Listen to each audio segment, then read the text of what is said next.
Cool. And then the heavy hitter that failed me was Nope. You went and go seen and it? I went and saw it Saturday morning. I took Mason. Oh, We went and saw it. bad. I don't know what the runtime is, but it felt like 3 hours. No.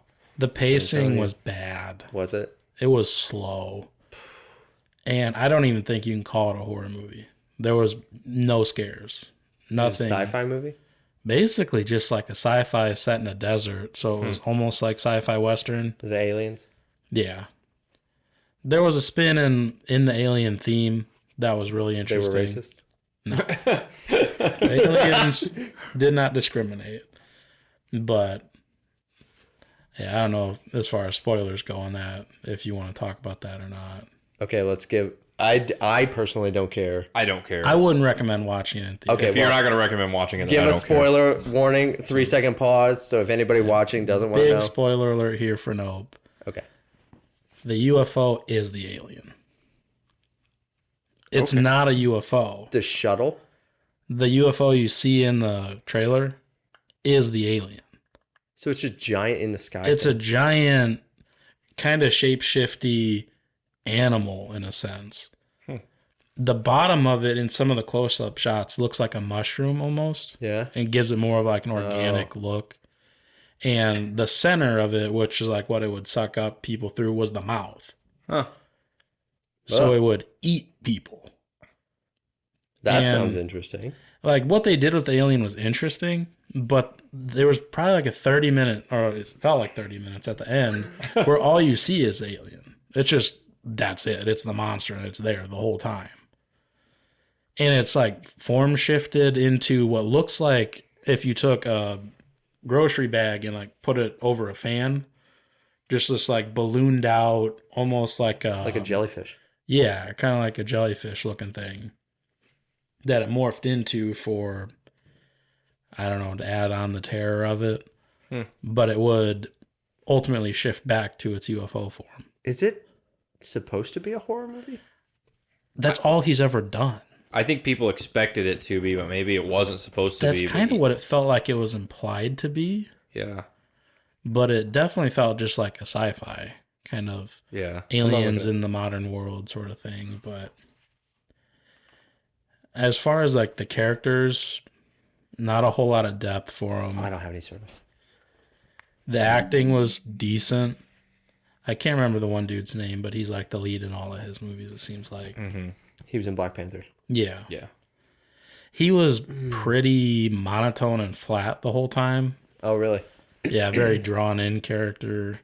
His sister was a lot more just the Keke opposite. Palmer. Yeah, she was very outgoing and flamboyant. So you had that parallel, which made it somewhat interesting, but not really compelling. That's Yeah. unfortunate.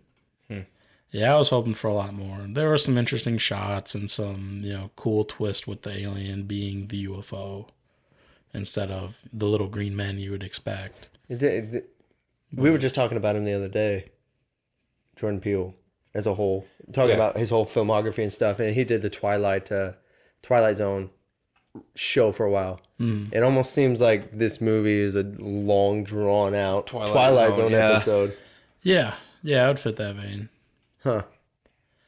Yeah, but I think on the whole, his trend of missing the end, he's not strong in the final act. And this sucks. one didn't have enough in the first 2 acts to support. Yeah. Which is what Get Out had. Because I still didn't like Get Out's ending personally either.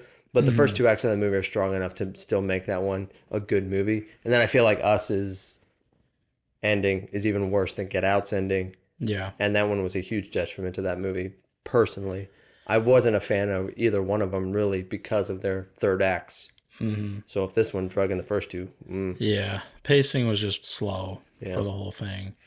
And the whole premise was like this little carnival town, essentially, is where the character from The Walking Dead, he puts a show on there. Oh, yeah, Glenn. Yeah. And it wasn't until after the dad character died that they started having alien stuff, and it's like he was putting on the show to feed the alien. and it didn't set up enough to make it all compelling. sounds so interesting, though. And when you describe it like that, concept-wise, it's interesting, but it doesn't deliver. Yeah. Wow. And I'll wait then. there was a whole through line of like the scariest part was this cut scene back to when it was like a childhood trauma for I can't remember his name. I don't remember his real name either. That Kevin guy. Yoon? Yeah. Kevin? Steven? Stephen Yoon. Yeah. Thank you. Yeah. His character, he was a child actor on a TV show, and a chimp went wild and just killed everybody. Just murdered everybody on the set. That sequence was probably the scariest because you felt tension for Because the kid. that really happens. Yeah. That's why that's scary. That's grounded, yeah. But So the true. CGI was bad on the chimp. Like, it was better in Planet of the Apes 9 years ago, Golly. compared to this. I was like, come on. But it was mostly their investment in the Alien initially was to try to get video of it to sell. Oh. So their whole setting up security cameras and working with the guy from the tech shop was to get a camera shot of this alien and sell. Oh. So even that motivation was kind of weird. It would have almost played better as like a weird sci-fi comedy if they would have lent into that more. Yeah. Because there were some kind of funny points to it. But overall, it wasn't what I was expecting, and it just kind of fell flat for me. That's unfortunate, too. Yeah.